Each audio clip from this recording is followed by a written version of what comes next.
pessoal, tudo bem com vocês? Hoje a gente vai finalizar a nossa série sobre a Bíblia e nós não poderíamos fazer isso, a gente não podia terminar essa série sem falar do Salmo 119. Abre por favor no Salmo 119, pode ficar tranquilo, eu não vou ler ele inteiro, só vou ler uma parte dele.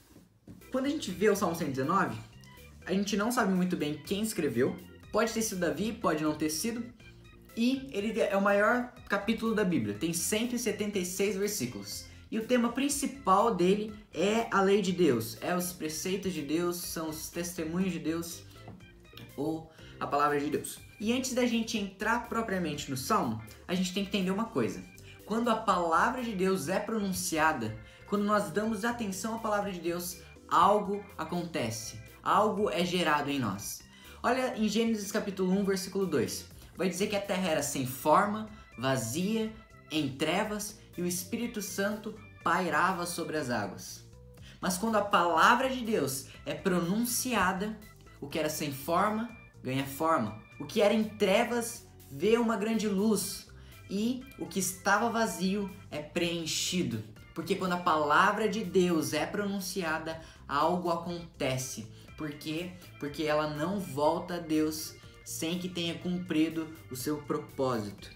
E quando a gente vê o Salmo 119, a gente percebe tudo que a gente falou nos últimos vídeos. O salmista, ele dá importância à Bíblia, ele sabe o que significa a Bíblia, o que ela é. No versículo 140, vai dizer que a palavra é puríssima. No versículo 142, ela é a própria verdade. No versículo 144, eterna é a justiça dos teus testemunhos. Além disso, olha só o que ele vai dizer, alguns verbos que ele vai dizer ao decorrer do Salmo. Guardei e busquei a Bíblia, a palavra de Deus, no versículo 2.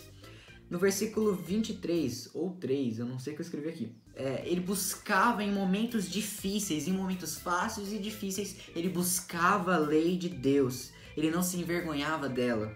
No versículo, não sei, eu não marquei o versículo, mas ele pedia que Deus ensinasse a lei, que ele queria aprender de Deus o significado das Escrituras. Ele era guiado pelas Escrituras e ele queria andar com as pessoas que cumpriam as Escrituras. O salmista dava muita importância à Bíblia. Ele entendeu como estudá-la e como praticá-la, como ensiná-la, entendeu a importância dela. E ela começou a gerar algo nele.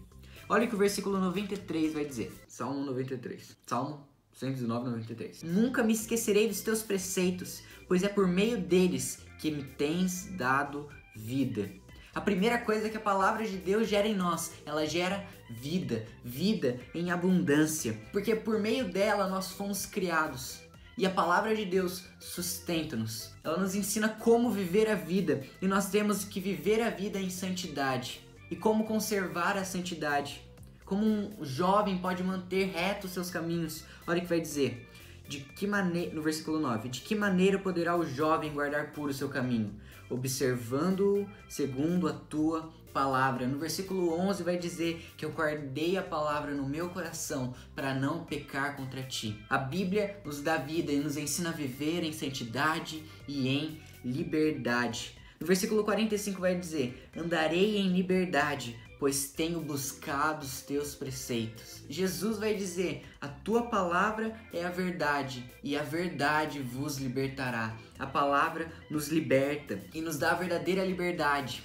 Não a liberdade que o mundo oferece, uma liberdade que na verdade nos prende. Mas Deus, por intermédio dessa palavra, nos liberta do pecado e nos dá a verdadeira liberdade nele. Além disso, a Bíblia nos traz a verdadeira felicidade. Olha o que o versículo 1 vai dizer. Bem-aventurados os irrepreensíveis no seu caminho, que andam na lei do Senhor. Bem-aventurados também significa felizes. Felizes são os irrepreensíveis no seu caminho, que andam na lei do Senhor. A palavra de Deus nos ensina a verdadeira felicidade, que é encontrada nas Escrituras, em Cristo, em Deus. Olha o que o versículo 103 vai dizer. Quão doces são as tuas palavras ao meu paladar, mais que o mel à minha boca. Na palavra de Deus há a verdadeira felicidade, o verdadeiro prazer. E quando nós estamos em contato com a palavra de Deus, outra coisa gera em nós, que é adoração, cânticos a Deus, glorificação a Deus. Olha o versículo 54. Os teus decretos são motivos dos meus cânticos, na casa da minha peregrinação. Porque quando nós lemos a Bíblia, a primeira coisa que nós devemos fazer é glorificar a Deus e dar toda a glória a Ele, toda a honra a Ele, toda a honra a Ele, é isso? Toda a honra a Ele e colocar toda a nossa satisfação, toda a nossa alegria depositada nele. Nossa, deu um branco agora. O que eu ia falar depois? A Bíblia traz também sabedoria. Olha o que o versículo 130 vai dizer. A revelação das tuas palavras traz luz e dá entendimento aos simples. Na palavra de Deus se encontra a verdadeira sabedoria, a sabedoria de Deus. A sabedoria que muitas vezes vai ser considerada loucura aos homens, mas é a verdadeira verdade, sabedoria de Deus. A Bíblia então gera sabedoria em nós. Além disso, a Bíblia gera esperança. Agora, saindo um pouco do Salmo 119, vai para Romanos capítulo 15. Romanos 15, versículo 4.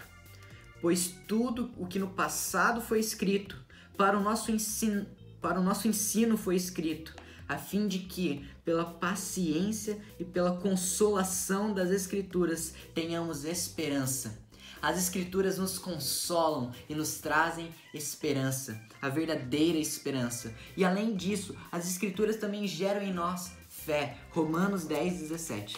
10, 17. E assim, a fé vem pelo ouvir, e o ouvir pela palavra de Cristo. A palavra de Cristo gera fé em nós. E por último, em Josué também vai dizer que quando nós buscamos a palavra de Deus, andamos nos seus caminhos, não nos desviamos nem para a esquerda, nem para a direita, nem para a esquerda. No seu caso, eu acho que é esquerda e direita. Não sei. Eu acho que é, né?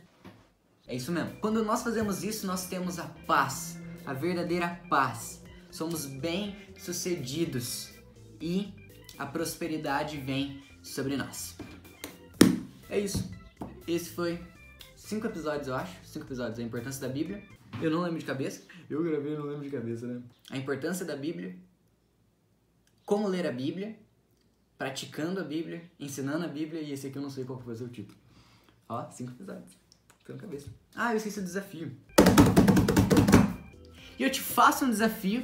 E o desafio dessa vez vai ser ler o Salmo 119 inteiro. São 176 versículos. E eu recomendo que além de você ler ele meditando, grifando os textos importantes, tenta decorar alguns versículos e vai lendo ele, orando e glorificando a Deus por esse salmo. Assiste os outros episódios da série. Fica aí com Deus. É nóis. Tchau.